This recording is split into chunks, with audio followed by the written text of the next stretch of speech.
Los que habéis estado siguiendo esta serie de diálogos de liderazgo en tiempos complejos ya me conocéis. Soy Carola Arbolí, soy la directora de la unidad de programas nacionales, es decir, programas en español de Executive Education del IE. Daros la bienvenida a las 100 personas que están por ahora conectadas. Irán más gente uniéndose a lo largo de la tarde. Y deciros que para mí es un placer estar otra vez aquí con todos vosotros y con Vicente. Creo que el tema de hoy todos los temas suelen ser, nos gusta que sean relevantes, pero hablábamos en la institución, en el IE, hace unos días, qué más cosas podíamos tratar, ¿no?, en este momento tan complicado, y se nos ocurrió hablar de cuestiones que tienen que ver con nosotros, con nuestra vida, con nuestra privacidad, con la ciberseguridad, con la libertad. Por tanto, esta conferencia o esta conversación no va a ir tanto de COVID y ciberseguridad, el nuevo paradigma, sino que pensamos que tiene que ser mucho más amplia, que nos haga reflexionar sobre el momento en lo que estamos, sobre lo que es la pérdida, entre comillas, de la libertad o el poner la seguridad por delante de todo, que es algo absolutamente esencial a la vista de lo que está ocurriendo en todo el mundo. Para ello acudí a las personas de nuestra Escuela de Derecho y bueno, nos recomendaron que fuera Vicente la persona encargada, ¿no?, de darnos esta luz sobre estos temas. Nos estuvimos preparando la charla hace 2 o 3 días y solo con lo que hablamos, los dos, solo con lo que hablamos me pareció súper interesante, con lo cual yo os animo a que los que nos estéis escuchando, a que preguntéis, porque aunque llegamos a un acuerdo de que no va a ser una conversación en la que vamos a incidir en cuestiones ni políticas, ni sensacionalistas, ni polémicas, sí que queremos que luego nos lleve a una reflexión que tiene que ver con el mundo en el que queremos vivir, los datos que queremos compartir y cómo queremos que sea nuestra privacidad. Sin más, os presento a Vicente. Vicente es profesor asociado en nuestra Escuela de Derecho y además sus clases se centran en temas de ciberseguridad y sectores regulados, que son sus áreas profundas de conocimiento. Vicente es letrado de las Cortes Generales, ha estado tanto ejerciendo como tal, como funcionario público, tanto en el Senado como en el Congreso. El Congreso fue el responsable de la Comisión Mixta de Seguridad Nacional. Me parece que es un tema o un lugar muy importante para comprender de lo que va a hablar ahora.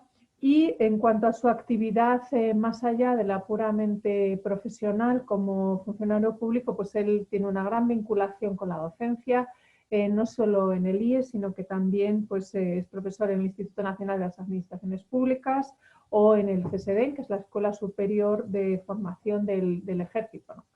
Él es licenciado en Derecho y también ha desarrollado otros programas en lugares como en IES o en Harvard Law. Y bueno, yo creo que nos va a aportar mucha luz sobre este tema, y a mí me gustaría que empezásemos directamente con una pregunta.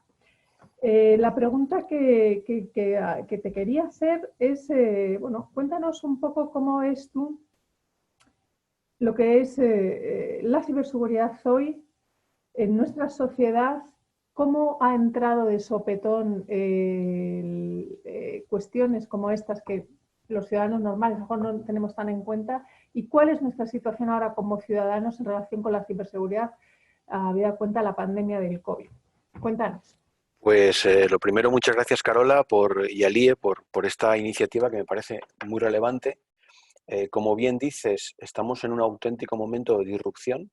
O sea, nuestras vidas digitales, que ya lo eran hasta hace un mes, 2 meses, ahora mismo asuntos que quizá no estaban tan de relieve, tan centrados en la opinión pública, como la ciberseguridad, nuestra preocupación por los datos, la forma de trabajar.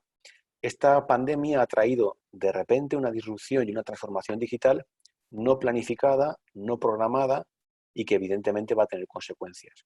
De todas maneras, permíteme decir que Quizá esta pandemia lo que ha hecho es poner de relieve una realidad que ya existía, pero que ahora se ha mostrado con toda su crudeza. Y es que tenemos una vida física o real y una vida digital. En ese sentido, todo lo que estamos viviendo, como es absolutamente global, también se relaciona con nuestro sistema o nuestra forma de vida. ¿Qué significa eso? Significa que evidentemente esa transformación o disrupción digital, que insisto, es la profundización de una tendencia que ya existía, ha puesto de manifiesto que tiene también efectos en nuestro sistema de organización política, en nuestros sistemas de garantías, en la economía, en la forma del empleo, en la forma en que nos relacionamos, en nuestra propia psicología, y abre una puerta a una situación que es nueva, en el sentido de que el cambio está siendo muy rápido, muy profundo, y realmente muchas veces no tenemos muy claro, ni en España ni en muchos otros países, realmente si dirigimos el proceso o si realmente nos estamos dejando llevar por él. Cuando dices si dirigimos el proceso, ¿crees que de alguna manera ante la situación de miedo, pues hemos entregado en bandeja muchas cosas sin ser conscientes de ellas y nuestros derechos? Ese es un debate realmente muy profundo que si se lee la prensa internacional es un debate a ver, aquí hay dos tipos de debate. Los países que tenían muy claro desde antes de la epidemia del coronavirus que no tienen problema en cuanto a la entrega, por decirlo así, de su privacy, de sus derechos, porque ya los habían perdido. Véase sistemas políticos de una nueva forma de gobierno que se ha calificado como tecnoautoritaria, véase China, pero el debate se está produciendo en sociedades democráticas demoliberales. Es decir, esta pandemia ha supuesto que los esquemas que ya existían, básicamente en nuestro caso el eje europeo de protección de datos y privacidad, que era un eje bien asentado, que tenía un desarrollo normativo bien implementado, que además ha servido de modelo a otros países absolutamente fuera de la órbita europea, como puede ser Chile o Brasil o incluso el estado de California, que han copiado este sistema europeo de protección de datos y defensa de la privacidad, pues en un momento determinado, en aras a conseguir una lucha más eficaz contra la pandemia, se ha decidido, entre comillas, no dejar en suspenso, porque la Comisión Europea ha dicho claramente que nuestros derechos a la privacidad no están en suspenso, pero sí digamos que se han relajado los límites para poder desarrollar y aplicar herramientas de seguimiento digital, sobre todo, que permitan hacer la lucha contra el coronavirus más eficaz por el uso masivo de datos y de aplicaciones de geolocalización. En ese sentido, yo ya lo he publicado y no tengo ningún reparo en repetirlo, a la sociedad española y mundial la dicotomía que se le está planteando entre o protección de datos o seguridad sanitaria, en mi opinión, es falsa. Es evidente que no podemos renunciar a las ventajas que las herramientas digitales nos proporcionan para luchar contra el coronavirus. El uso de Big Data es realmente un elemento que puede ser útil. No el único, pero puede ser útil. Ahora bien, la dicotomía que se está planteando entre seguridad sanitaria y privacidad, en mi opinión, es falsa. Básicamente porque se pueden utilizar herramientas digitales y al mismo tiempo preservar las garantías que hacen que nuestros sistemas sean reconocibles como tales. Por ejemplo, se aprobó hace 4 semanas una norma, una orden ministerial que permitía el desarrollo de herramientas digitales de seguimiento y geolocalización para utilizar megadatos y otras aplicaciones para su uso voluntario en cuanto a los diagnósticos de la enfermedad y el volcado de datos de carácter personal. Y hasta ahí nada que objetar. El problema es que al lado de esas medidas extraordinarias, que son extraordinarias, deberían de haberse habilitado garantías extraordinarias.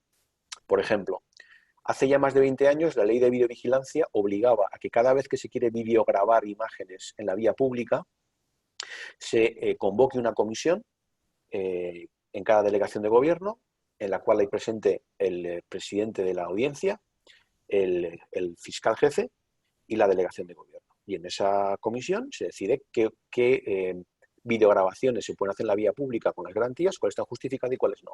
Se echa de menos que en el desarrollo de estas herramientas digitales nuevas se haya creado a su vez un órgano especial o extraordinario formado por parte del Poder Judicial y del Ministerio Fiscal para controlar el uso de los datos, durante cuánto tiempo se utilizan, para qué se utilizan, la granularidad de los datos, es decir, qué tipo de datos y cuál es la granularidad. Es decir, si podemos llegar con datos en teoría anónimos, poder determinar la identidad de esa persona. Porque en teoría esas aplicaciones de geolocalización, la garantía que tienen es que son anónimas. Por tanto, yo creo que herramientas digitales sí, pero sin desnaturalizar y sobre todo sin poner también en cuarentena las garantías del Estado de Derecho. Esta medida que se ha implementado hace semanas en otros países de nuestro entorno que están en la misma situación que nosotros luchando a brazo partido contra esta pandemia, ¿cómo lo han hecho?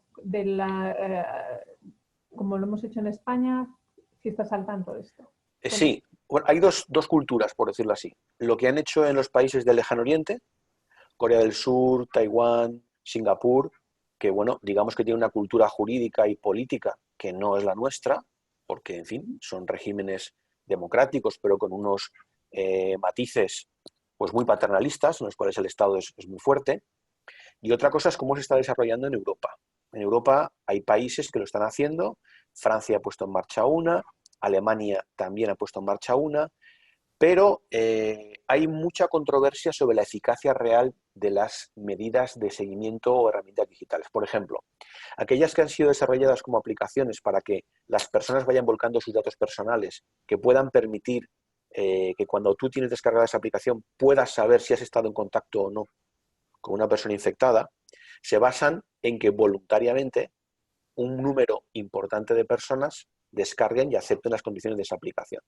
Eso no se ha producido en Europa. Por tanto, la efectividad de esas medidas, si no hay una masa de población que realmente está dentro del sistema, pues se pueden poner en entredicho. Y sobre todo hay también otra variable, y es que algunos países como Suecia, que han optado por otra forma de combatir el coronavirus, no han utilizado herramientas digitales y a tenor de los fallecidos que han tenido, les está funcionando bien. Sí, en ese sentido, no sé si estás al tanto, creo que hoy salía la noticia de que Google y Apple ahí habían llegado a un gran acuerdo Sí. para desarrollar. Cuéntanos tú el acuerdo que han llegado y la diferencia que hay frente a una aproximación desde otras instituciones públicas. Es una muy buena pregunta, porque aquí la llave de todo y la esencia de todo la tienen las Big Techs, ¿no? Las compañías, especialmente las dos que has citado, Facebook, Google y Amazon, que disponen de una cantidad enorme de datos sobre nosotros que ni siquiera los estados, cualquiera de los estados, puede ni siquiera imaginar tener sobre cada uno de sus ciudadanos. Muy probablemente las herramientas desarrolladas por Google y Amazon, por los unicorns, en realidad que están en esto, probablemente sea muchísimo más eficaz que cualquier herramienta que pueda desarrollar un Estado, por la cantidad de datos que ya disponen de nosotros. Ahora bien, es muy interesante conectar esto porque aquí ya no hablamos de datos, casi hablamos de geopolítica. Me explico. Hasta antes del coronavirus, la Unión Europea, por fin, en febrero, lanzó una comunicación y una nueva estrategia digital en la cual ponía el énfasis en que Europa había perdido o ha perdido su soberanía digital y trataba de recuperarla. Bueno, pues uno de los puntos centrales de esa nueva política eran los esfuerzos por conseguir que tanto el cloud como los datos y las plataformas fueran lo más europeas posibles. De hecho, hay un intento muy importante de Alemania y Francia llamado Gaia X, que consiste en crear un cloud europeo para almacenar datos en Europa, especialmente para las administraciones públicas, y conseguir así un poco más de soberanía digital que no la tenemos en absoluto ahora mismo porque nuestros datos se alojan en servidores y en nube norteamericana. Dicho lo cual, a mí estas empresas, que son súper eficientes a la hora de proporcionar servicios, me preocupan como buen liberal que soy por ser demasiado poderosas. En ese sentido, que dispongan además de herramientas sobre salud pública, que combinadas con los datos que ya poseen sobre hábitos nuestros, que además pueden ser utilizadas por los estados, porque evidentemente Google y Facebook y Amazon van a poner probablemente esas herramientas en manos de los estados. Me preocupa su uso. En estos momentos podría preocuparme menos. Lo que me preocupa es cuándo van a dejar de utilizarse. Es decir, cuándo esas herramientas vamos a decidir que ya no es necesario utilizarlas. Y sobre todo, ¿qué va a pasar con los datos almacenados durante ese tiempo a partir de ese momento? ¿Se van a destruir? ¿Van a seguir por ahí circulando? ¿Van a producir o se van a utilizar para otras cosas? Eso me preocupa.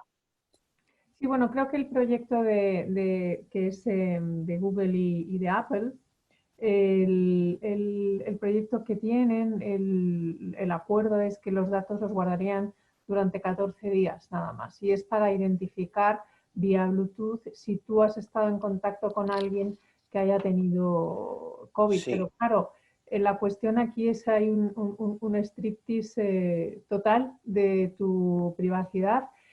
A mí me ha parecido muy interesante lo que has comentado antes, que se han establecido todos estos mecanismos y que no hay un organismo que los pueda luego controlar. ¿Por Eh, qué? claro, ese es el gran problema. El gran problema de estas plataformas es la accountability. Claro, Es decir, la capacidad para que alguien sea responsable. Y sobre todo estas grandes empresas norteamericanas, sobre todo norteamericanas, digamos que su potencia, su capacidad para estar omnipresentes y para decidir en cada momento qué jurisdicción les interesa a la que están sometidos, hacen más difícil esa accountability. Es verdad que la Unión Europea ha hecho grandes progresos, por ejemplo, aprobó un código de conducta sobre el tema de por ejemplo, las informaciones falsas o la desinformación, que es otro tema apasionante, y ha intentado, por decirlo así, embridar un poco esa especie de irresponsabilidad total que hasta hace 3 o 4 años tenían las plataformas digitales en cuanto a datos, etcétera, etcétera. Pero tienes tu razón que esa es la gran cuestión, ¿no? Esa es la gran cuestión, el control de todo esto. claro, porque yo creo que al final detrás puede haber una voluntad, ¿no? O sea, esto lo puedes generar, estos espacios tan, digamos, entre comillas, invasivos, porque hay un interés superior claramente, que es la salud y controlar la pandemia, pero eso no suavice para que pueda haber hasta control desde los propios órganos públicos y políticos que hemos elegido para que esto tenga unos límites, ¿no? Sí, efectivamente. Eh, el otro día hablábamos también, y tiene que ver con todo el mundo de los bulos y las fake news. Eh, Estamos en un momento ahora también de una regulación de la verdad o de lo que se tiene que decir, de lo que no. ¿Qué es lo que está pasando en Europa respecto a estas conversaciones? A ver, este es otro tema apasionante y uno de los grandes asuntos pendientes en este ámbito de la disrupción digital. La verdad del Internet. A este respecto, yo quiero introducir que esto no es nuevo. Quizá con la pandemia y con la aproximación del público en general a estos temas se ha puesto de relieve que efectivamente la regulación de lo que es verdad o no es verdad en la red, de lo que se puede difundir o no, es muy complicada, que tiene que ver sobre todo con el concepto mismo de verdad y que tiene que ver con un derecho fundamental sin el cual no hay democracia. Eso lo sabían bien los padres fundadores de los Estados Unidos, su constitución, que el derecho a la libertad de expresión y a la libertad de información son fundamentales. En ese sentido, la desinformación como tal, el fenómeno de desinformación, a mí me gusta mucho distinguir, esto los americanos tienen dos palabras para ello y me encanta, es la misinformation, la disinformation. Misinformation es información errónea pero difundida de forma no intencional. La disinformation es la difusión de información errónea, manipulada e intencional. Ambas esferas de la información y el tratamiento que se hace en estos momentos en el ámbito académico o científico tienen mucho que ver con lo que se han conocido como guerra híbrida y la utilización de la desinformación como un elemento para desestabilizar sociedades y polarizar sociedades, ¿no? Los ejemplos los estamos viendo desde los últimos 4 o 5 años de forma muy acusada. Te decía esto porque se mezcla todo encima en un entorno o unas herramientas que son nuevas. Desinformación ha habido siempre. Lo que hay ahora es herramientas digitales, comunicación digital, una especie de cable conductor que va directamente a nuestros corazones y mentes, que era impensable hace solamente 15 o 20 años. En ese sentido, la desinformación y el concepto de verdad que nuestros sistemas constitucionales topa siempre con el límite de la libertad de expresión del derecho a la información, entran en conflicto. Y entran en conflicto de una manera que tiene que conjugar la capacidad para proteger a la sociedad frente a esa desinformación que puede desestabilizar o puede ser directamente criminosa, separarla claramente de lo que es la libertad propia para difundir información, porque no nos engañemos, en nuestro sistema constitucional, el Tribunal Constitucional ha dicho que existe un derecho a difundir información errónea. Me explico. Cuando la Constitución española, en el artículo 20, habla del derecho a difundir información veraz, se está refiriendo a la veracidad respecto a los profesionales de los medios de comunicación, que tienen la obligación de contrastar su información, y ni siquiera el Constitucional, que ha utilizado el bisturí para separar, ha afeado o ha censurado que se difunde información que luego se ve que es errónea. No. Lo que se censura y lo que no es tolerable es que el profesional de la información no contraste la información, no busque las fuentes, no sea diligente, como dice el Tribunal Constitucional. Por tanto, difundir información errónea no está prohibido. Lo que está prohibido es que se haga intencionalmente para desinformar a la sociedad por parte de los profesionales de la información. ¿Y tú cómo ves que se está gestionando en Europa todo lo relacionado con la información? Porque realmente yo creo que uno de los problemas súper importantes que ha habido con esta crisis ha sido que, por un lado, pues la información que llegaba por parte de la OMS no se ha tomado, no se ha tomado suficientemente en serio. Por otra parte, la que llegaba por parte de China, pues era preocupante, pero las cifras, y con todo el dolor por las personas que han muerto, no parecían tan alarmantes, y de repente llega aquí un tsunami que te pone una realidad muchísimo, muchísimo más grave, ¿no?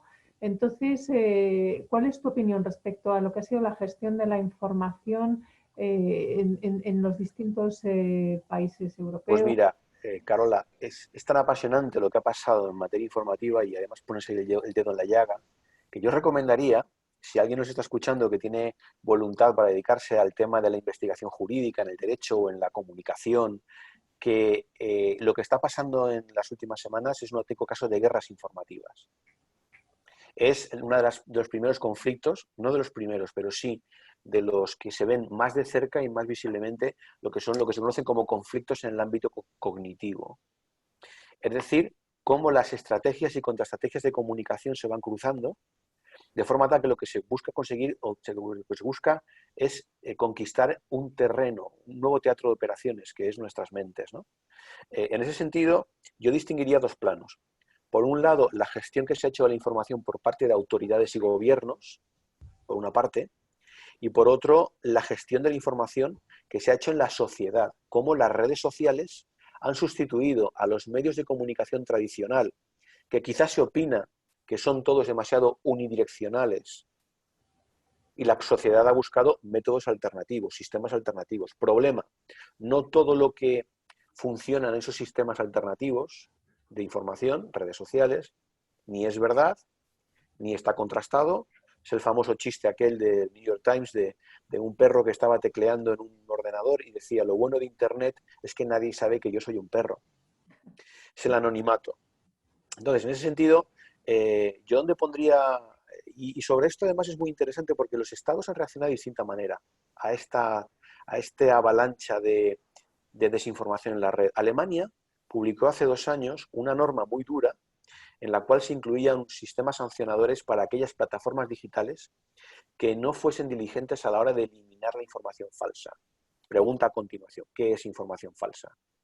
Y se creó una red de códigos de buenas prácticas por parte de la Comisión Europea, los fact-checkers, etcétera, etcétera. Ese es quizá el sistema más duro de aproximarse a esta realidad, la sanción pura y dura, que además fue muy criticada porque las sanciones ni siquiera se imponían por el Poder Judicial, sino por autoridades administrativas. La otra aproximación es la francesa. Francia también ha aprobado una ley de noticias falsas o desinformación, pero que se ciñe solo a los periodos electorales, se saca del ámbito sancionador y se coloca en la jurisdicción civil, con un procedimiento más civil. Ese es otro enfoque distinto. Y luego está el enfoque de la Unión Europea, que a mí me parece el más indicado, porque a mí me da miedo lo de la censura. Entonces, soy jurista, pero utilizar medidas jurídicas con la libertad de expresión y en ciertos entornos jurídico-políticos es mejor dejarlo atrás. Por eso digo que el que más me gusta es la Unión Europea, porque hace lo siguiente. Establece una serie de medidas para fomentar las capacidades digitales de la sociedad en general, para que tenga sentido crítico y espíritu crítico, para que sepa que no en Internet todo lo que se dice es verdad, para que sepa identificar cuáles son los rasgos que definen información falsa. En definitiva, para hacer ciudadanos conscientes. Yo creo que ese es un enfoque mucho más apropiado, que por cierto en España todavía no hemos iniciado y que deberíamos iniciar. Un gran plan nacional de fomento de la cultura de ciberseguridad, para aumentar la resiliencia de la sociedad, que no solo se refiere a la desinformación, se debería referir a un montón de aspectos relativos a las propias habilidades digitales, especialmente para los colectivos más vulnerables y menos capacitados. Claro, porque fíjate, en ese sentido, y volviendo un poco al tema que era el tema de esta conferencia, nos hemos encontrado, de esta conversación, nos hemos encontrado que de un día para otro nos hemos entregado todos al mundo digital, a las reuniones en Zoom, al Teams, o sea, nuestra vida es virtual. Y yo no sé hasta qué punto somos conscientes de los agujeros que podemos haber ido dejando y que todas nuestras transacciones son digitales, las relaciones con el banco, el comercio electrónico. Entonces, hay un peligro real de que nos puedan fallar nuestros sistemas. Cuéntanos un poco desde el punto de vista ya más específico de lo que es la ciberseguridad, si es razonable en la situación en la que estamos. Sí, no tenemos más miedo. No, vamos a ver, yo no soy, desde hace unos años me muevo en un mundo muy techy, en el cual sobre todo los tecnólogos son muy dados al doomsday, ¿no? O sea, al gran día, al gran fallo y el ciberhisterismo. A mí no me gusta el ciberhisterismo, pero reconozco que en este proceso que hemos hecho en las últimas semanas de transformación digital, hay tres características que además me parece que definen bien lo que ha pasado. Los procesos de teletrabajo y de transformación digital se han hecho deprisa, sin una planificación y sin tomar casi ninguna medida de seguridad, excepto las grandes empresas que ya venían trabajando en ese sistema. Resultado, probablemente de aquí a unos meses, y entre nosotros en los despachos de abogados estamos esperando eso con bastante incertidumbre, en los próximos meses veremos los resultados. Vamos a ver un incremento masivo de los casos de phishing. Vamos a ver un incremento masivo de los casos de suplantación de identidad. Vamos a ver un incremento masivo de delitos de fraude online. Cuidado con el fraude online, que es, como dice la Unión Europea, uno de los grandes talones de Aquiles de la transformación digital. En ese sentido, esa transformación digital se ha hecho como se ha podido. Y eso evidentemente ha dejado atrás muchas ventanas de oportunidad para los ciberdelincuentes. Pero ya no vamos solo a lo tecnológico.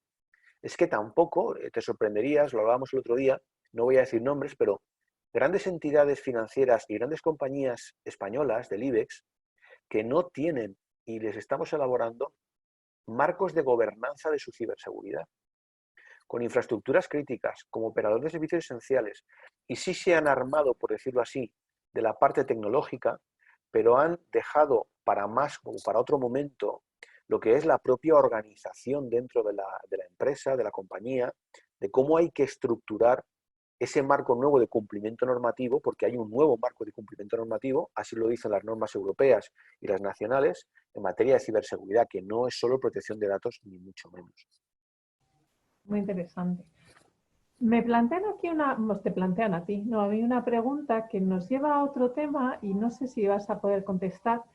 La pregunta Joaquín dice que agradecería una reflexión sobre las garantías y defectos del sistema de interceptación de telecomunicaciones SITEL que emplean nuestras fuerzas de seguridad e inteligencia, pues el CNI, la policía, la Guardia Civil. Sí, bueno, tengo que decir que en este mundo tan entre sombras, porque así es en algunos aspectos lo que tiene que ver con la seguridad del Estado, y en mi opinión, bajo ciertas medidas, así debe seguir siendo, en cierta medida, no todo él, pero una parte del sí. SITEL, tengo que deciros que ya se queda antiguo. SITEL es una antiguaya. SITEL descansaba en una tecnología desarrollada a finales de los años, a finales del año 2000, 2007, 2008, y ahora ya se queda antiguo. Existen sistemas más sofisticados, basados en tecnologías que tienen que ver con megadatos, con agregadores de datos y sobre todo con tecnología de interceptación que no son las tradicionales del teléfono, por ejemplo, y son mucho más efectivas que SITEL.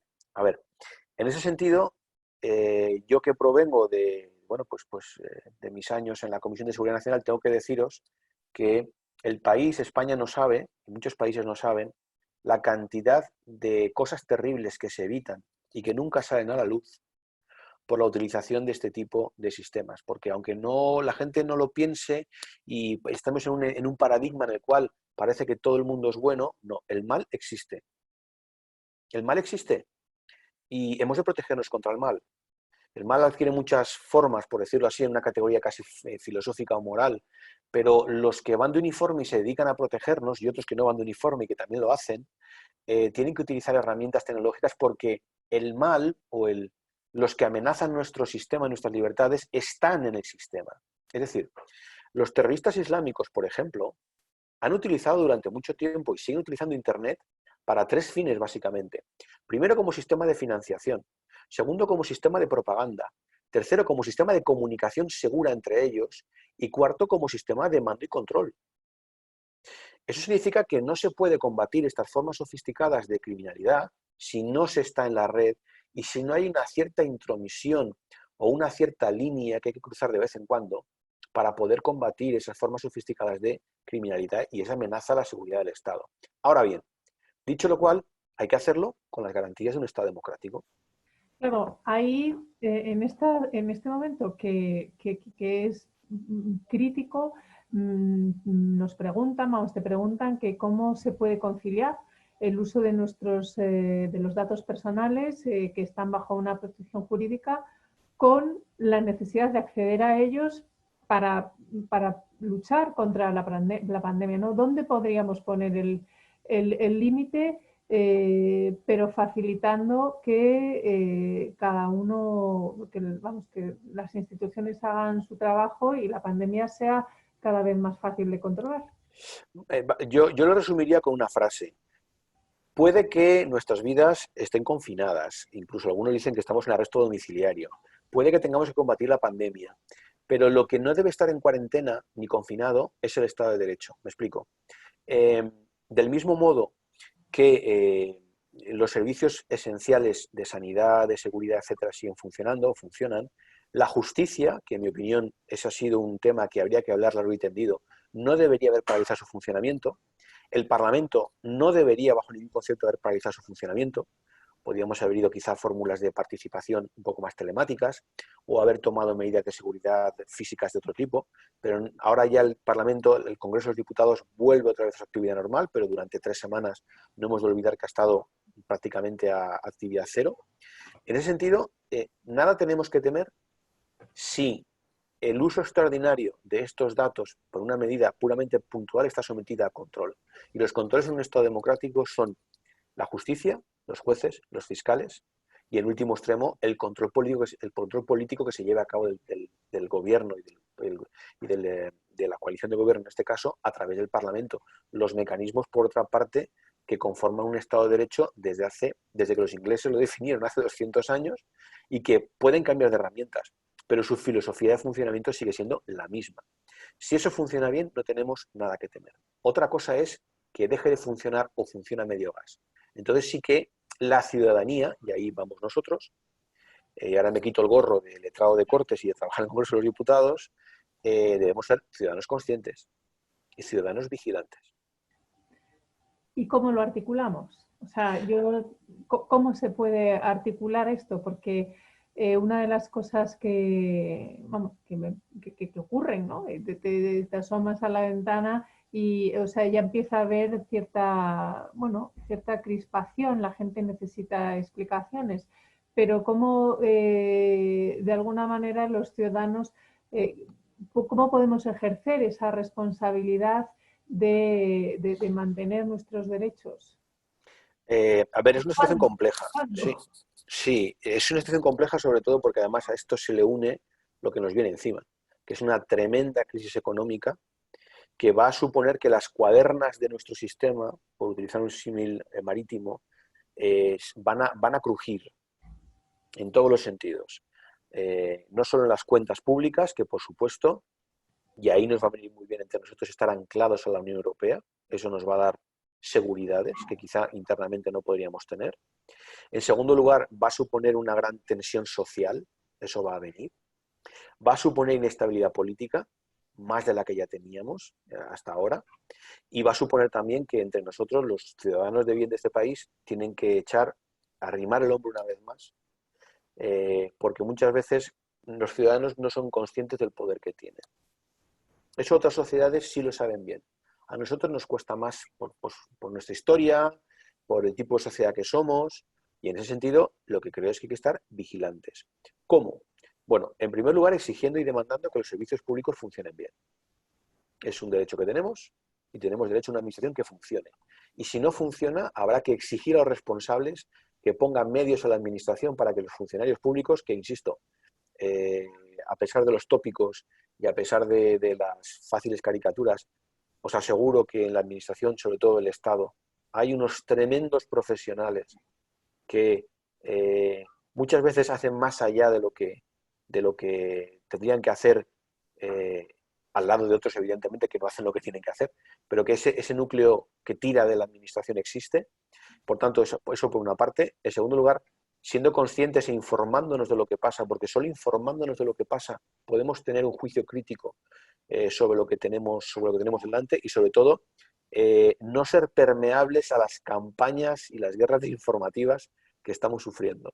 En ese sentido, y luego, sobre todo, evidentemente, cuando toque desconfinarnos, ponernos todos a trabajar como locos para remontar la situación económica que se nos viene encima, que es muy complicada.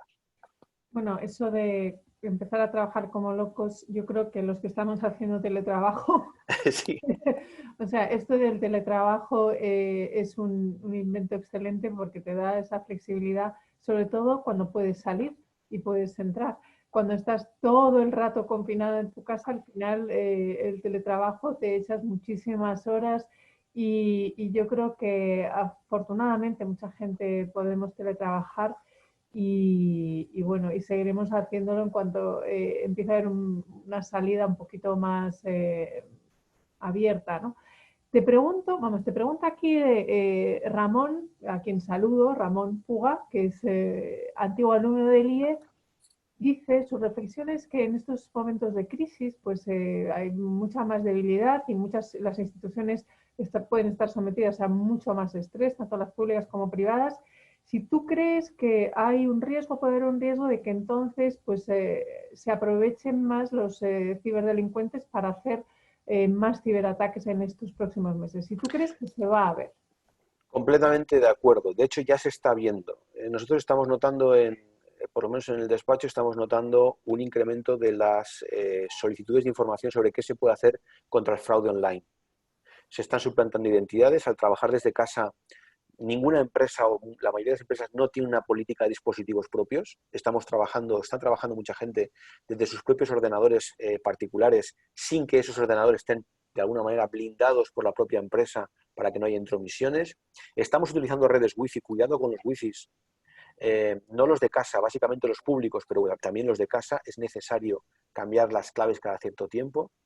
Va a haber problemas también en cuanto a lo que es ataques que no se va a ver ahora el efecto, pero son infiltraciones o inyecciones de malware que probablemente empiecen a desplegar sus efectos dentro de unos meses. Y sobre todo lo que estamos teniendo también, que es lo más preocupante, son los ataques de ransomware, Es decir, el secuestro, como se vio durante el pico y se está viendo en muchos países, se ataca hospitales, se encripta su información y a cambio de un rescate en bitcoins se libera o no la información de encriptación, con lo cual el hospital, si no tiene la información, no puede trabajar.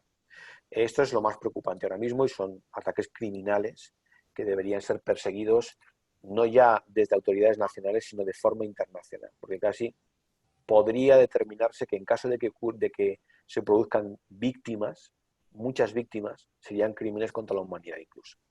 En ese sentido, vamos a ver cosas que, bueno, en fin, creemos que no pueden pasar, pero pasan.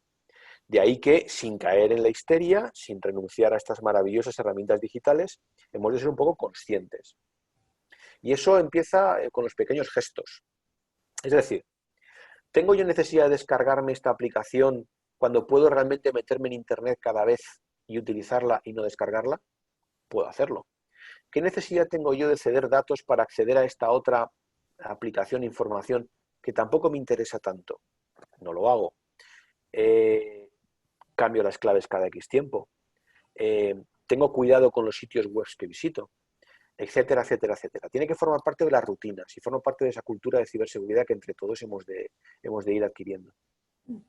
Es interesante lo que dices y además has hablado de los hospitales. Aquí tenemos una pregunta de un médico y dice, bueno, que te quiere preguntar sobre esto lo pone en mayúsculas, no planificación, no medidas de seguridad con las que se están realizando labores de telemedicina, consultas telefónicas, videollamadas, con el soporte que el médico se busque.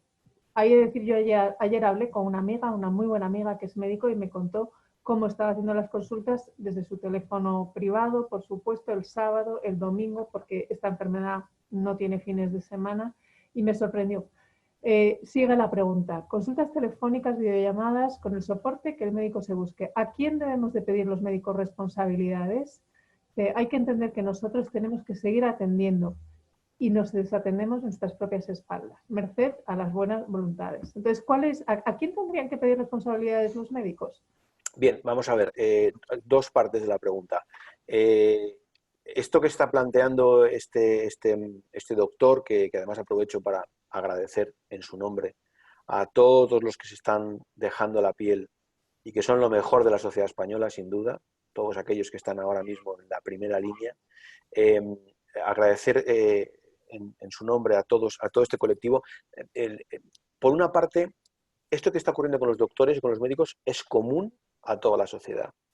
Se está trabajando porque nadie pudo prever esto y porque no había plan B, de una forma bastante artesanal, improvisada y utilizando herramientas digitales que, insisto, no son seguras. Ahora bien, en el caso de la administración eso tiene connotaciones diferentes, porque al fin y al cabo un hospital, entiendo que la pregunta se referirá a un servicio de salud público, ahí hay otra historia, otra cosa que es lo que se llama responsabilidad patrimonial de la administración. En caso de que por haber utilizado herramientas o por haber llevado a cabo esa suplir la no previsión por parte de la administración, por parte de medios privados, si se dedujese algún daño o algún perjuicio a ese doctor o a esa persona que forma parte de la administración, podría incluso hablarse de una responsabilidad patrimonial de la administración.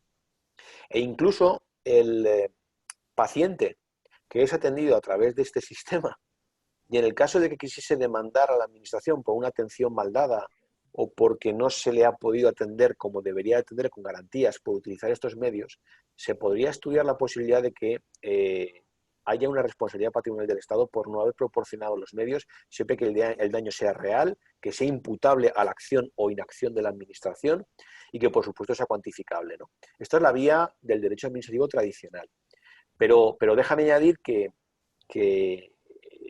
este doctor que nos escribe tiene toda la razón para mostrar su disconformidad con el sistema actual, pero es que no nos engañemos.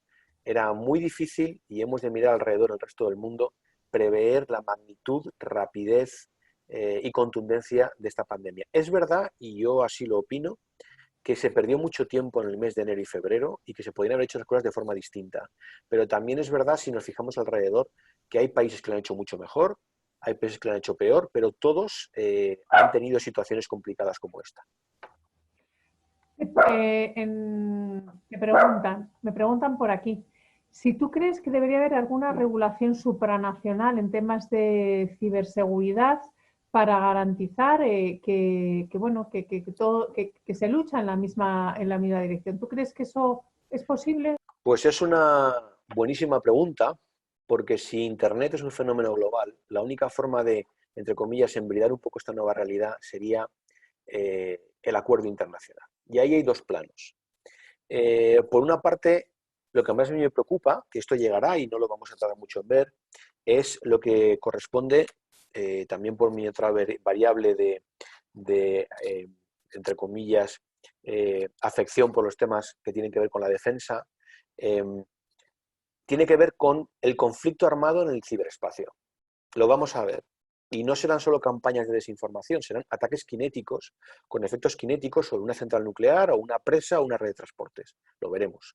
Y hay una laguna enorme, porque el derecho internacional humanitario, el derecho de la guerra, que contempla el ius ad bellum y el ius in bello, es decir, lo que se puede hacer durante la guerra y lo que no se puede hacer desde el punto de vista del derecho internacional, y la justificación para responder a una agresión o no, no hay una regulación. Hay solamente un intento intelectual de aproximarse a ello, auspiciado por la OTAN, que es el conocido como Manual de Tallinn, pero que no es una norma jurídica, es una serie de reflexiones sobre cómo debería ser esa regulación.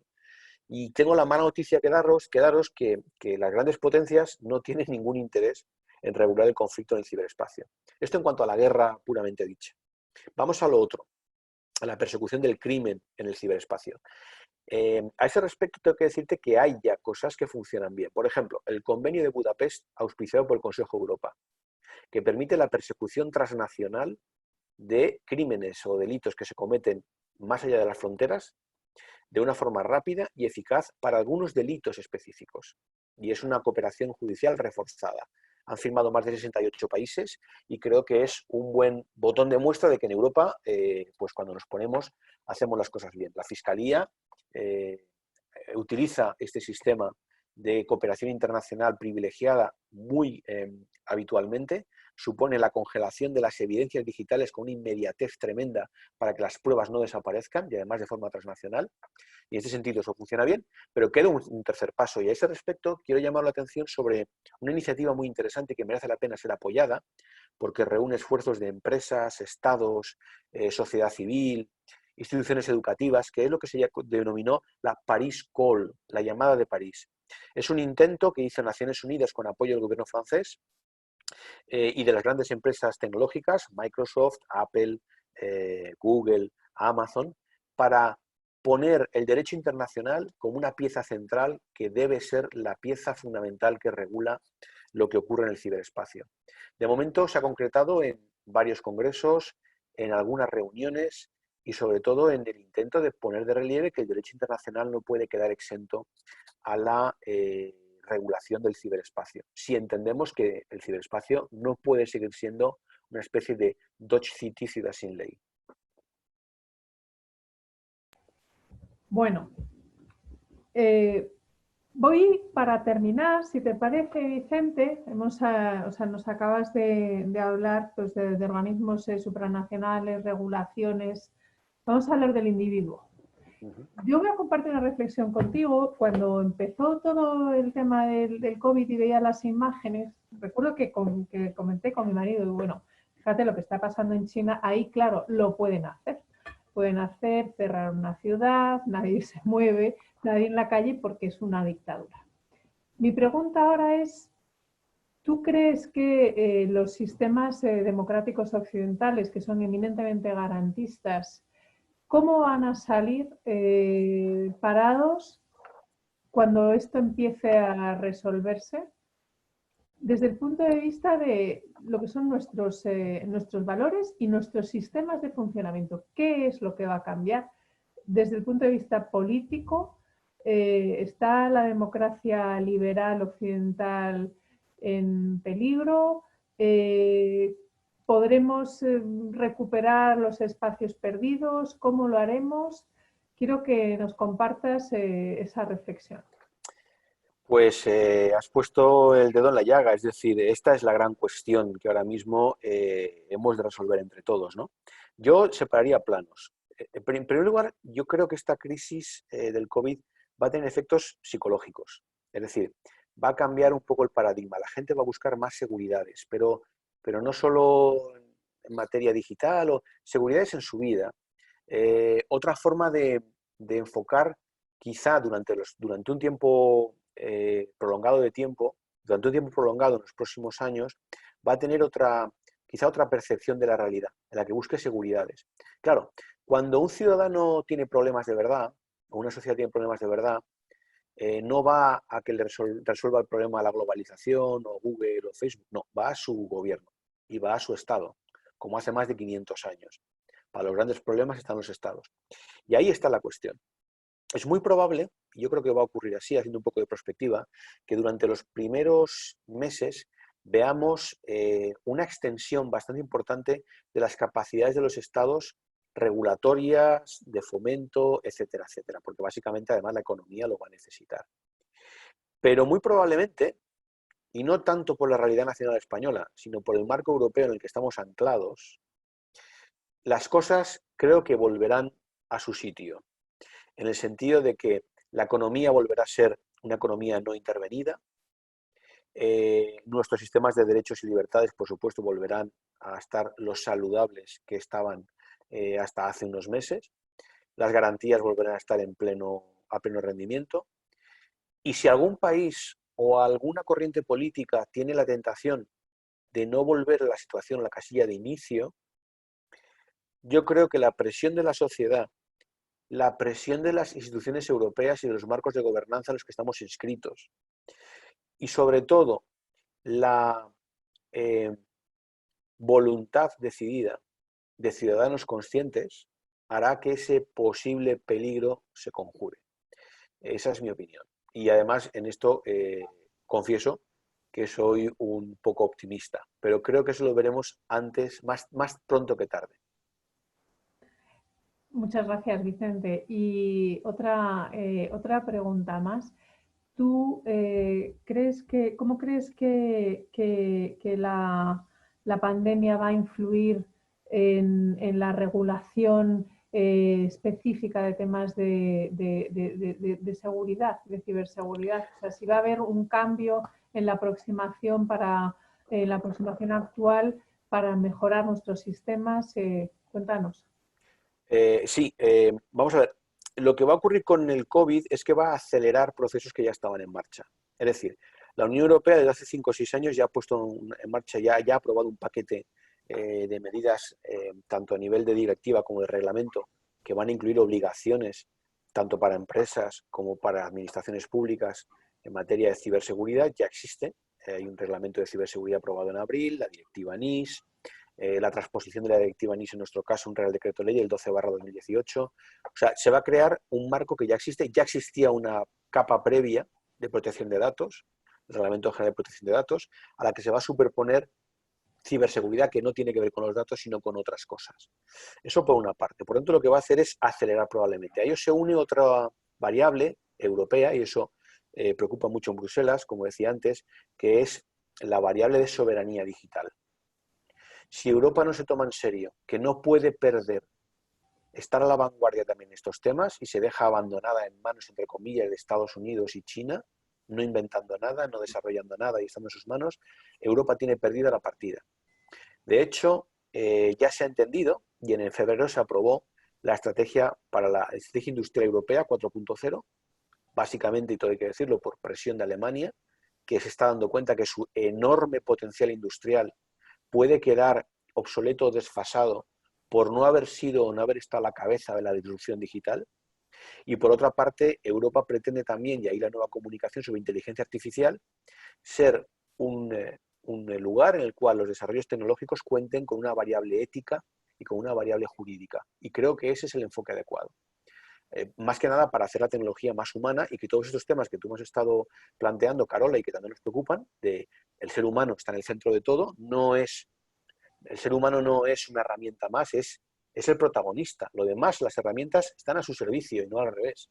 Pues creo que este enfoque europeo es el más adecuado quizá para poder abordar esta nueva realidad, que es un cambio civilizatorio, no nos engañemos. Estamos viviendo un cambio civilizatorio. De hecho, fíjate, Carola, esto es muy interesante y casi es filosófico. Hasta el coronavirus habíamos llegado a creernos tan sumamente poderosos que ya estábamos hablando del transhumanismo. Es decir, esa corriente filosófica que hablaba del ser humano aumentado, que prácticamente iba a vivir 150, 200 años, que podría tener capacidades absolutamente impensables gracias a la tecnología, a la modificación genética. Y ahora nos hemos dado cuenta de que no somos tan poderosos y que un virus puede poner en jaque a toda la población mundial. ¿Y tú crees que Europa está, o sea, a la vista de las reacciones iniciales, sobre todo en los países del norte, parece que ha habido desde luego un cambio? ¿Tú crees que Europa tiene en su agenda como una de las mayores prioridades y es consciente de que o realmente se sube al barco de esta revolución tecnológica o se queda fuera de juego? O sea, ¿tú de verdad crees que los países de la Unión vamos a ser capaces de trabajar y remar todos en esa dirección? ¿Cómo lo ves? Pues mira, es un tema interesantísimo también, aunque se merece realmente otro webinar, porque es realmente hacia dónde va la Unión Europea, ¿no? Ahora mismo ya estábamos en un momento de crisis del modelo europeo, porque hay ciertos países que por errores de la propia Comisión Europea, por inestabilidad, polarización de las opiniones políticas, también por las injerencias de algunos agentes que no quieren que este invento europeo funcione, por muchas causas que son múltiples, también por desafección ciudadana, la Unión Europea está en crisis. Yo personalmente creo que la nueva Comisión Europea empezó muy bien. Yo tenía muchas confianzas, depositar muchas esperanzas en esta nueva comisión liderada por von der Leyen, porque había tocado los temas principales que eran, había sentado como prioridades de su mandato de estos 6 años, por una parte el cambio climático y la disrupción digital. Eran los dos pilares, el Green Deal y la nueva estrategia europea. Me parecían dos vías de aproximación buenas. De hecho, los documentos que se han entregado desde que la comisión, los 2 meses que ha tenido la comisión para poder trabajar, me parece que van en la buena línea. Ahora bien, el problema de la Unión Europea es que que es un mercado formado por un montón de naciones con distintas culturas, distintos liderazgos políticos, no como China, que es un mercado único de 1.000 millones, y Estados Unidos, que es otro mercado único, y eso se nota. Tiene también un problema de que si está demasiado dirigido por lo público, puede no tener el éxito que ha tenido, por ejemplo, la disrupción digital en Estados Unidos, que ha sido dirigida por el mercado, y hay que combinar las dos cosas, un enfoque público y un enfoque, por decirlo así, business focus, por decirlo en inglés, porque si no se quedará en otro programa de subvenciones que probablemente no rinda los rendimientos que debería proporcionar. Y por otra parte, ahora mismo con la irrupción del coronavirus, pues evidentemente la pata digital va a ser importante, pero quizá no como estaba enfocada en el mes de febrero, ¿no? Esto creo que, sobre todo la necesidad de conseguir fondos para cubrir otras necesidades, pues puede que lastre las inversiones que estaban previstas en febrero en materia de transformación digital, eran más de 10.000 millones de euros en una serie de puntos: inteligencia artificial, ciberseguridad, cultura digital para todos, quantum computing. Es decir, está bien focalizado. El problema es que ahora mismo, pues probablemente las prioridades cambian. Y luego quería destacar que en el seno de la Unión Europea hay una persona que es quizá la más apropiada para liderar todo este tema digital, que es la comisaria Vestager. Conoce muy bien esto, ha tenido sus más y sus menos a veces con grandes compañías americanas, pero al mismo tiempo es una persona con un gran conocimiento, una gran ambición y capacidad para liderar. Bueno, yo confío también en Europa. Quizás tendremos que ser un modelo más federalista, visto lo visto, porque realmente al final la pandemia o la enfermedad o el virus no entiende de fronteras, y lo que sí está claro es que hay una unidad cultural absolutamente indiscutible y una unidad de valores. europeos que yo creo que son bien dignos de protección, y espero que a los amigos del sur, los que estamos en el sur, los amigos del norte, pues arrimen el hombro para que todos salgamos bien de todo esto, ¿no? Voy a cerrar ya esta conversación. Había una última pregunta sobre Smart Cities, que creo que también, si no te importa darnos una última respuesta sobre Encantado. lo que va a ser, ¿no? Estamos hablando de los equilibrios, ¿no? El compartir los datos, el estar en una Smart City en la que otra vez formas parte de ese engranaje, pues cómo esto luego te puedes proteger, no me gusta la palabra proteger, pero bueno, sí, puedes proteger frente a las administraciones, frente a otras instituciones, y que no haya pues, abusos, ¿no? O sea, Sí, el tema de las Smart Cities, que es otra de las líneas estratégicas que apuntó en su día la Comisión Europea, está inseparablemente unido al desarrollo y la implementación y la colocación de infraestructuras de 5G, que es otro tema también apasionante. No se puede entender la Smart City sin la hiperconectividad y la distribución de cientos de small cells, que son pequeños repetidores, por decirlo así, que van a permitir desde la conducción autónoma hasta una velocidad de datos que es 1000 veces superior a la que tenemos ahora. ¿Eso qué significa? Significa que es una transformación de los servicios públicos, del transporte sobre todo, va a ser disruptiva en materia de transporte, va a ser también muy importante en materia de movimiento de las personas, planificación de los movimientos de las personas, que tendrá su importancia evidentemente sobre todo en las grandes ciudades, y que al mismo tiempo evidentemente, como tú decías antes, va a generar una cantidad todavía mayor de datos constantemente. Datos que irán a algún sitio, que serán almacenados y que permitirán, por otra parte, pues tener todavía una radiografía mucho más completa todavía, si es posible, de nuestras vidas e incluso de nuestros pensamientos. No querría yo acabar con un sentimiento o con una sensación de negatividad o de preocupación. Hemos de estar ocupados, pero no preocupados. ¿Por qué? Pues porque la humanidad se ha enfrentado a retos mucho más complicados que estos a lo largo de su historia. Y los sistemas liberales que tanto nos gusta defender también se han enfrentado durante los últimos 200 años a retos muy duros, guerras mundiales, totalitarismo, el comunismo, el nazismo, el fascismo, situaciones terribles, y ha sobrevivido. Entonces yo creo que esto es un paso más en la historia de la humanidad, pero que evidentemente no va a suponer habrá cambios, pero no va a suponer la finalización ni el fin de nada, sino quizá el inicio de algo de forma distinta. bueno, pues muchísimas gracias. Iba a hacer unas conclusiones, pero con lo bonito que lo has puesto, creo que me has ahorrado el trabajo. Sí, una consideración última, y no es mía, la comentaba el otro día Javier Gomá en una entrevista que le hicieron en El País, creo que era, decía que esto nos abre la oportunidad para pensar de verdad en el cosmopolitismo, ¿no? Somos humanos, el virus no tiene fronteras y tenemos un gran reto por delante, pero como dices, ha habido momentos muy difíciles a lo largo de la historia y que hemos sabido afrontar, ¿no? Entonces, lo que yo espero es que de todo esto salgan aprendizajes. Me quedo con lo que has dicho del espíritu crítico, creo que es absolutamente esencial para identificar, para saber qué nos están diciendo y qué es lo relevante y qué no.